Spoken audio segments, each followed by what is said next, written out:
വാശിയേറിയ വോട്ടിംഗ് പോരാട്ടമാണ് ഇപ്പോൾ നടക്കുന്നത്. ഈ മണിക്കൂറിലെ ഏറ്റവും പുതിയ അൺഒഫീഷ്യൽ വോട്ടിംഗ് റിസൾട്ട് അപ്ഡേഷനാണ് നമ്മൾ നോക്കാൻ പോകുന്നത്.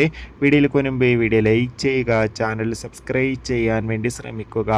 എല്ലാ ബിഗ് ബോസ് ആരാധകരും ഏറെ ആകാംക്ഷയോടെയാണ് ബിഗ് ബോസ് മലയാളം സീസൺ 7 ഓരോ ദിവസത്തെ വോട്ടിംഗ് അപ്ഡേഷൻ അറിയാൻ വേണ്ടി കാത്തിരുന്നത്. ഫൈനലി ഈ ആഴ്ചത്തെ വോട്ടിംഗ് മത്സരം ഇപ്പോൾ ആരംഭിച്ചിട്ടുണ്ട്. ശക്തരിൽ ശക്തരായ 11 മത്സരാർത്ഥികളുടെ കടുത്ത വോട്ടിംഗ് പോരാട്ടമാണ് ഇപ്പോൾ നടക്കുന്നത്. ഓരോ മണിക്കൂറിലെയും വോട്ടിംഗ് അപ്ഡേഷൻ അറിയാൻ എല്ലാവരും ഏറെ ആകാംക്ഷയോടെയായിരുന്നു കാത്തിരുന്നത്. നിലവിൽ വോട്ടുകളുടെ അടിസ്ഥാനത്തിൽ ഏറ്റവും കൂടുതൽ വോട്ടുകളുമായി ഒന്നാം സ്ഥാനം ഷാൻവാസിൻ്റെ വൻ വോട്ടിംഗ് യുദ്ധമാണ് കാണാൻ വേണ്ടി സാധിക്കുന്നത്. രണ്ടാം സ്ഥാനം ഇപ്പോൾ അനീഷ് തുടരുമ്പോൾ മൂന്നാം സ്ഥാനം ലക്ഷ്മി, നാലാം സ്ഥാനം ആദില, അഞ്ചാം സ്ഥാനം അക്ബർ, ആറാം സ്ഥാനം ജിസാൻ, ഏഴാം സ്ഥാനം ജിസൈൽ, എട്ടാം സ്ഥാനം തുടരുന്നത് അഭിലാഷാണ്, ഒമ്പതാം സ്ഥാനം ബിന്നി, പത്താം സ്ഥാനം സാമാൻ, 11ാം സ്ഥാനത്തിലേക്ക് ആര്യൻ പിന്തള്ളപ്പെട്ടു.